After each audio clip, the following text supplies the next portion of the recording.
ज्ञान गंगा गीता दर्शन पूर्व प्रसंग में आप श्रवण कर रहे थे। सर्वभूतों की उत्पत्ति और प्रलय का कथन।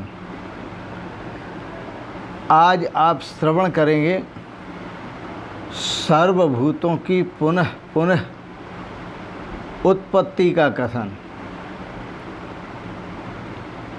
भगवान श्री कृष्ण गीता दर्शन अध्याय 9 श्लोक 8। प्रकृतिं स्वामवष्टभ्य विसृजामि पुनः पुनः भूतग्राममिमं कृष्णं अवशं प्रकृतिर्वशात्। भगवान श्री कृष्ण कहते हैं, अर्जुन, स्वाम प्रकृतिम अवष्टभ्य, मैं अपनी प्रकृति को अंगीकार करके, स्वीकार करके,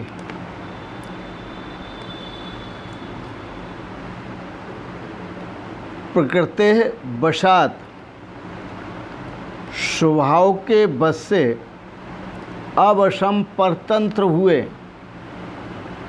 इमं कृष्णम भूतग्रामम, यह संपूर्ण भूत समुदाय, प्रकृति के परवश हुए यह संपूर्ण भूत समुदाय को बारंबार उनके कर्मों रचता हूँ।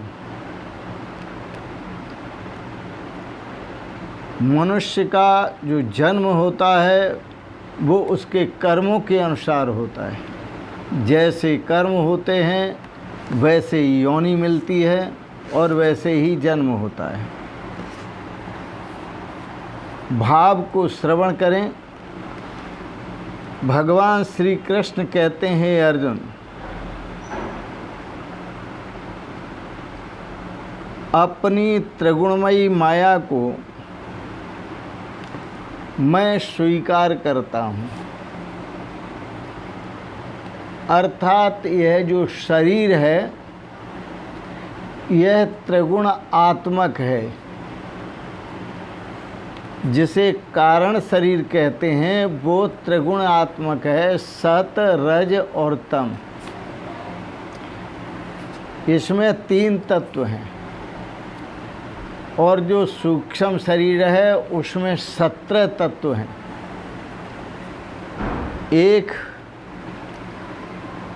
5 ज्ञानेंद्रियाँ, 5 कर्मेंद्रियाँ और 5 भूत, 15 मन और बुद्धि।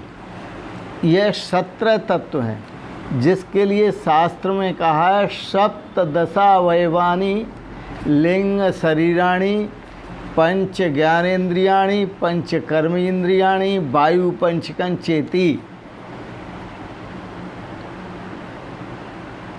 यह सूक्ष्म शरीर है और स्थूल शरीर जो सामने है। इन सभी शरीरों से मुक्ति के लिए मैं बार बार विसृजामि, मैं बार बार रचना करता हूँ, उनको उभारता हूँ।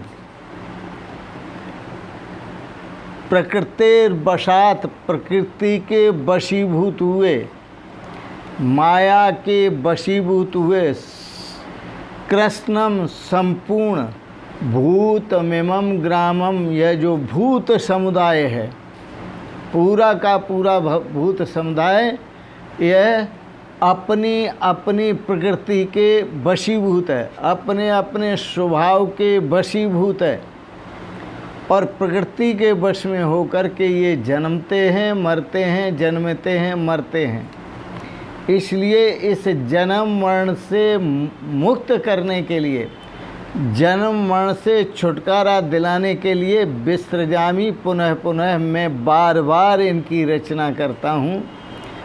अर्थात बार बार इनमें सुधार करता हूँ, बार बार इनका श्रृंगार करता हूँ, क्योंकि इन्होंने जो ओढ़ रखा है वो एक बहुत ही गंदी चादर को ओढ़ रखा है। यह चादर दो तरह के लोग होते हैं। एक तो वो लोग होते हैं इस चादर को गंदी कर देते हैं। यह शरीर रूपी चादर है, इस शरीर रूपी चादर को गंदा कर देते हैं। इससे पता नहीं कितने कितने अशुभ कर्म करते हैं, अशास्त्रीय कर्म करते हैं, अवैधानिक कर्म करते हैं, तो इस शरीर को गंदा कर देते हैं। लेकिन संत जन युक्ति से इस चादर को ओढ़ते हैं और ओढ़ करके उम्र भर ओढ़ते भी रहते हैं, फिर बेदाग इस चादर को छोड़ देते हैं। कबीरदास जी महाराज ने कहा है, कबीर भगवान ने, चदरिया झीनी रे झीनी,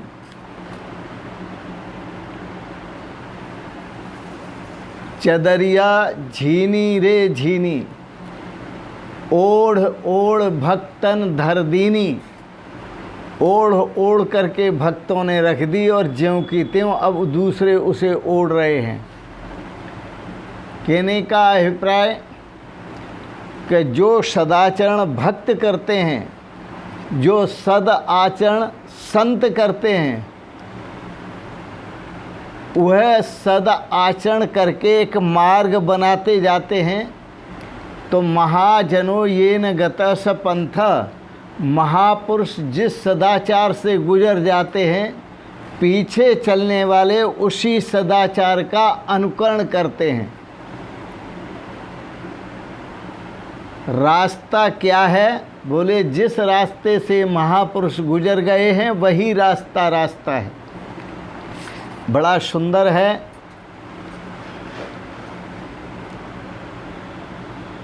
तो प्रकृतिम स्वाम अवष्टभ्य, भगवान श्री कृष्ण कहते हैं मैं अपनी प्रकृति को अपने बस में करके, प्रकृतिम स्वाम अवष्टभ्य विसृजामि पुनः पुनः, इनकी बार बार रचना करता हूँ, इनको बार बार सुधारता हूँ।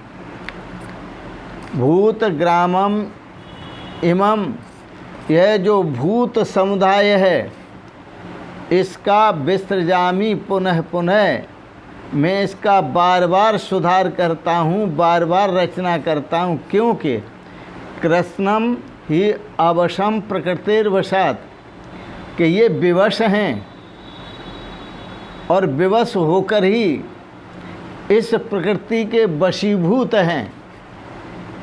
तो जो ये करते हैं वो प्रकृति के वशीभूत होकर करते हैं, पर कभी साधक को प्रकृति के वशीभूत नहीं होना चाहिए।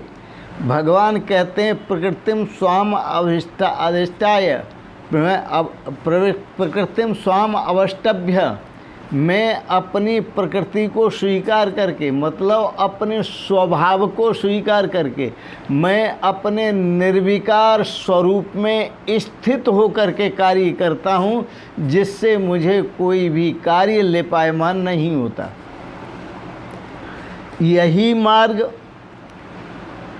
यही मार्ग समस्त भूत समुदाय को बताता हूँ।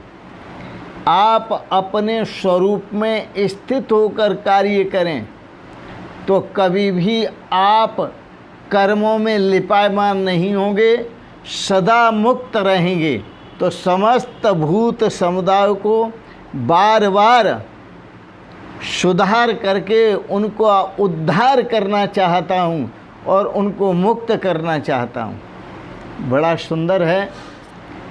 भगवान श्री कृष्ण की वाणी आप सुन रहे हैं।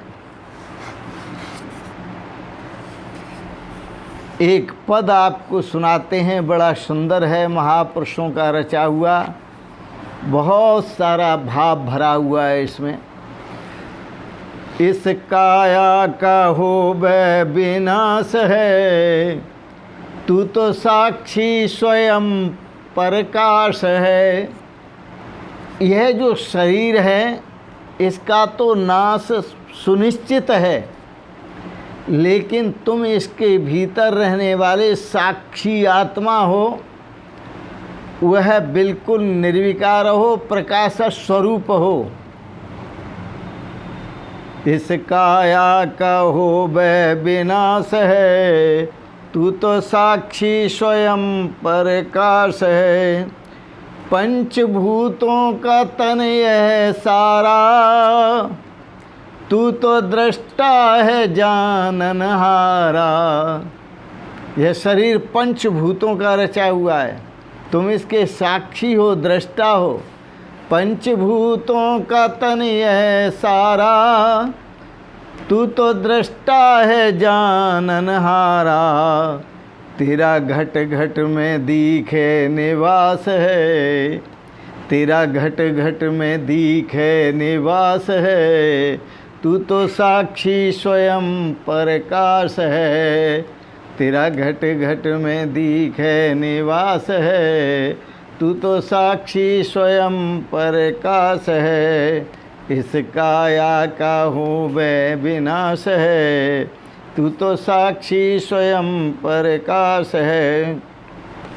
जैसे गहनों में सोना समाया, जैसे गहनों में सोना ही पाया, तैसे कण कण में तू ही समाया। जैसे गहनों में सोना ही पाया, जितने भी आभूषण हैं सब में सोना पाया गया, क्योंकि आभूषण ही रचता, सोना ही, सोने से ही रचित हैं। इसी तरह से जैसे गहनों में सोना ही पाया, तैसे कण कण में तू ही समाया। तू भी कण कण में समाया हुआ है। जग तेरा ही लीला विलास है, तू तो साक्षी स्वयं प्रकाश है। लीला करने आए हैं आप। भगवान जो करते हैं वो लीला होती है, और महापुरुषों के स्वरूप को साधक जब उपलब्ध हो जाते हैं तो वो जो करते हैं वो भी एक लीला होती है। क्यों कि भगवान जहाँ जिस स्वरूप में स्थित होकर और ये सृष्टि का उत्पत्ति और प्रलय करते हैं, वहाँ भगवान को किसी प्रकार का कर्तापने का भाव